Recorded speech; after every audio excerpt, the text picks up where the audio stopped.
I grew up doing athletics for 12 plus years, competed for Ireland, ran for my country, won multiple titles, and then I made the transition from sports and track and field into sales, as did Max here.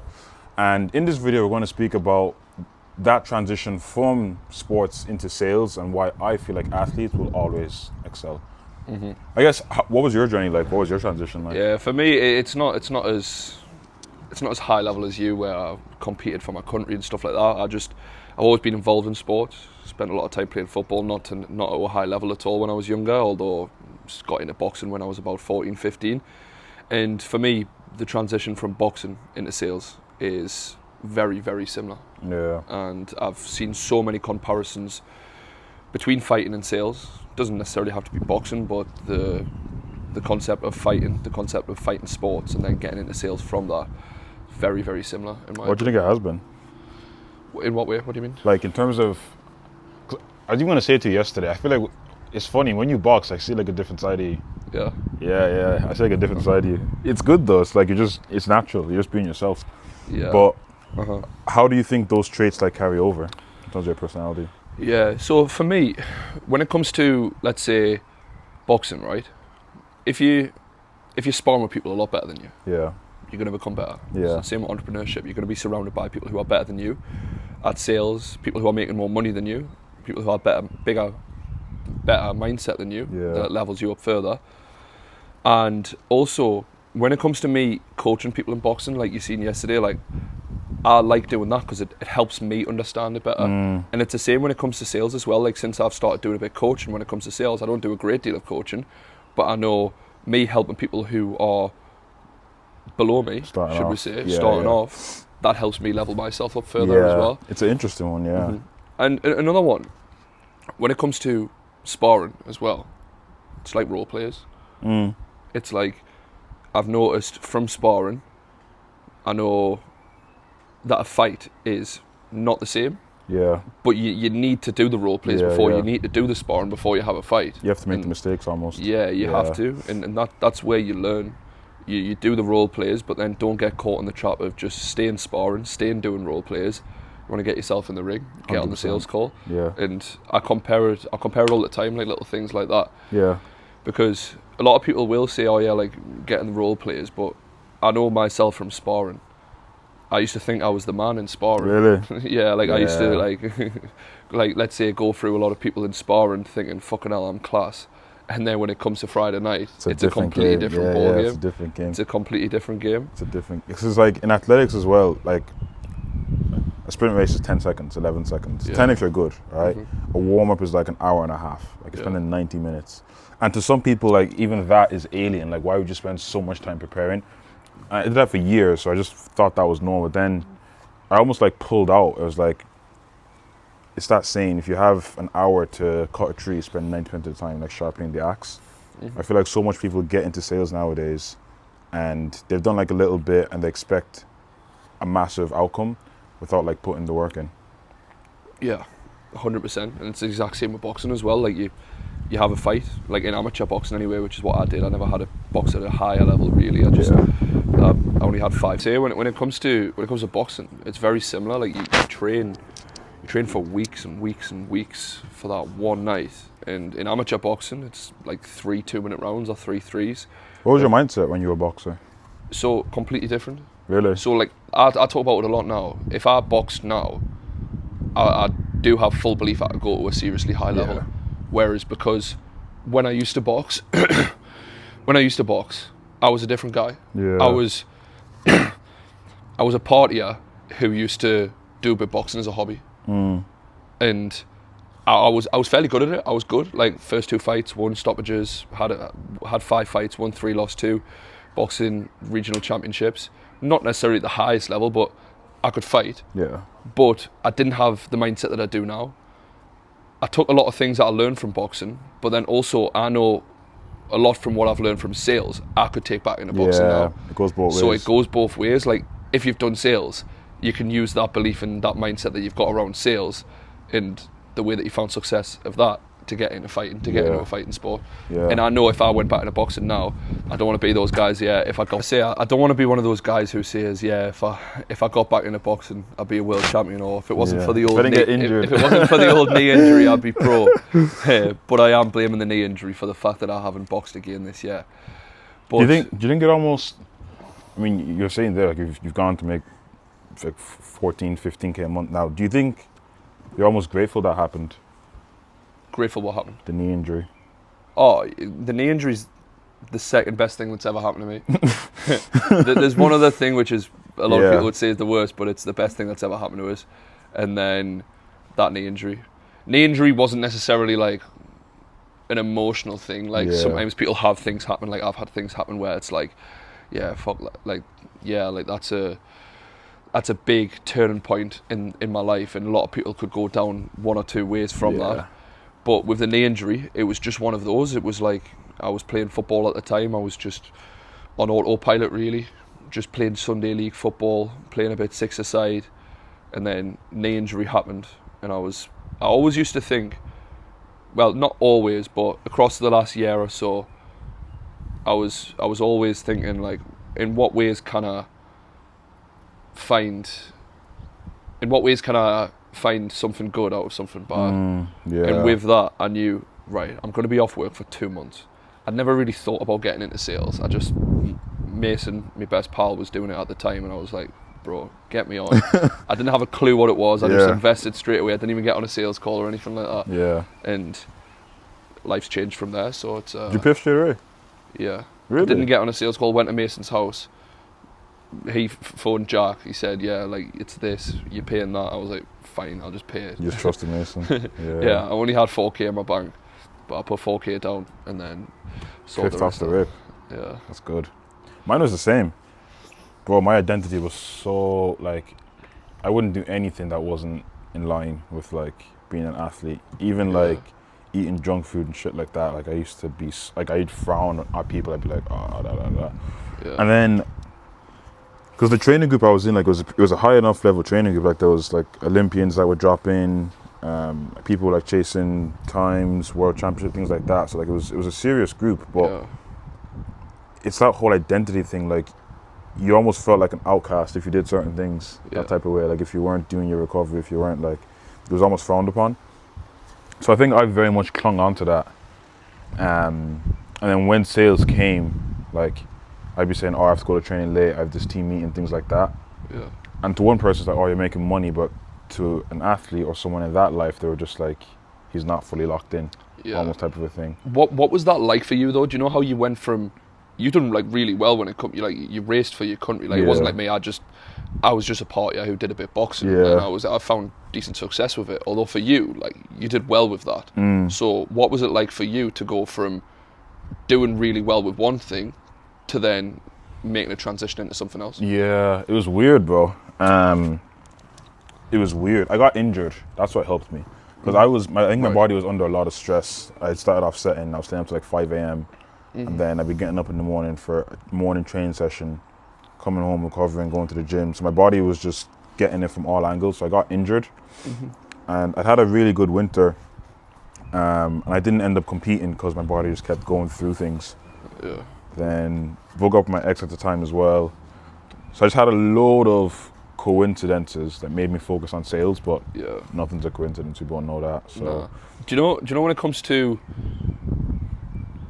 that situation, knowing that you've done well in one thing and then you've found success in another thing, do you feel like that can massively help you, let's say, if you're doing well on one offer or if you're doing well with one specific thing with sales, but you know there's higher levels to go, do you look back to that moment and think, like I know the grass can be greener? Yeah, 100%. Yeah. I think about that quite often now. I remember there was a specific day I was in my shower and I was like, God, I don't know where I'm meant to go, but I trust in your judgment that even if it's not athletic, and it hurt me saying it, like I was so afraid saying it, but I was like, it was just faith and fear. I was like, I trust in your judgment to the point that if I'm meant to quit this thing tomorrow, you'll show me a sign. And then I got injured, and then as all of that happened, my sales career just exploded, you know? And I just literally took everything mindset-wise that I had from that, put into a different vehicle, and then just took off from there. Yeah, really. 100%. Because you see it all the time, like people in the sales space, they'll be doing well on one offer. Yeah. But they're outgrowing that offer and they get attached. They get attached to that single thing. Like we even talk to the setters on our offer. We don't want them to leave because they're great setters, but like growth. We know that in order for them to grow, they are going to need to take a step back and then to have another step up. Yeah. So I think it's an interesting one because even like Dylan, we speak about like even though you overcome the fear, you think you've gotten used to that feeling. It just shows up in different ways, doesn't it? Yeah, 100%. Like it just you never stop feeling the thing, you just get better at being the person that deals with the thing. Mm-hmm. Yeah, I mean, I haven't got the most congruency in saying that. Since I've got into sales, I've been on one offer. Yeah. Which isn't really, that's unheard of really, isn't it? Yeah. And I've went from doing like 2K a month on that offer to now being on track for 20. That is a mad one as well. in fucking 4 months, 5 months, that is a mad one. Yeah. What do you think? Is it mad? Well, I mean, it's normal, but compared to the median, you'd say it's mad. What do you think helped you? Because obviously there was something you did differently to most people. Obviously there's an element of luck, but you create your own luck, so it's like... Yeah.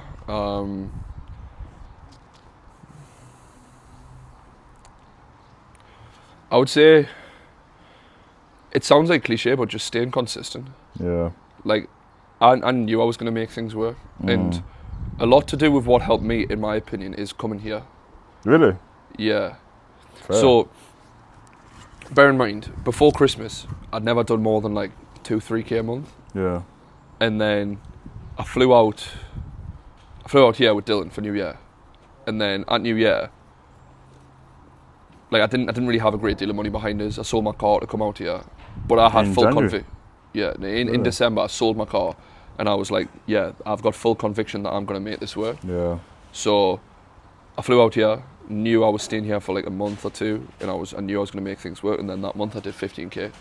Yeah, you just got yourself uncomfortable. I just got myself uncomfortable. Nice. Not necessarily uncomfortable as like a seriously bad financial position, because I wasn't in a terrible financial position. I still had like enough to live, but I did what a lot of people don't do. A lot of people wait till they hit 5-10K a month before they'll go away. Yeah. And a lot of people will wait round. We're recording. Huh? Lovely. I'm saying we're recording. Oh. No, it's sound good. It'll be able to get clipped up. It's no, they're boss, them lad. Nah, but I did what a lot of people don't do. Like I felt like I was ahead of the curve, and sometimes that can work in the wrong way for some people. I agree 100%. But 100%. I knew I was best pals with Mason, who had been travelling for a while. He was doing set and he got into closing a similar time to me. But then I was travelling with Dylan as well, who had been in the space a lot longer than me, and I was with other people who were supposedly doing better than me. So then me putting myself in that situation, me coming to Marbella, networking with other people, speaking with other people who are at that level as well, I saw myself as that guy now. Yeah. I saw myself a guy who lived in Marbella, and I was that guy. And then the first few weeks of December was crazy. Did my first 1K a day.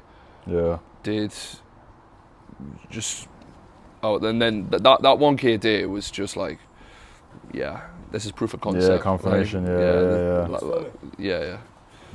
Life's changed, you know. That's sick. I love that. What do you feel it was? What was your journey like the first 5-6 months? Bro, my journey was mad. So I got into sales October 2024, whilst in a 9-to-5, 2 months after college, but I knew I didn't want to go down 9-to-5. I was just doing it to have money. Yeah. So whilst I was doing that, got my mentorship. I think I paid him like 1.5K. I had 1.7 in my account, and then I had rent coming up in like a month, and I was like, well, I'm just gonna make enough money from sales to do it. I didn't do it in the month, so then I hopped on the dole. I quit my job and I hopped on the dole to be able to make rent, and then I got an offer like November or something like that, or December. So I did training end of October, did it train for like 2 months, got into my first role in December through Nick actually. Right. Broke up with my girlfriend at the time as well, and then that's always a winner. Yeah, it worked out in the best. It was like an emotional catalyst. Yeah. New Year's Eve then, onboarded, and everyone's like, where are we going out? And I was just so like tunnel vision. And then stayed up all night working. I made 700 my first week on that offer. Nice. Then I was like, yeah, this shit works. Next month I made 4K. 2 months after I got into closing. Yeah. And I just kept going from there. I think I also got into a good space. Like the offer I got onto it made 30K. The first month I was on it was real estate. 5 months later we got them to 350K. Yeah. Team grew. Sales manager with like 40 years experience. So it's just like, yeah, that's sick. Yeah. I learned a lot there. He had played D1 football, had his own real estate business, American, and he saw the athlete in me and he related to it.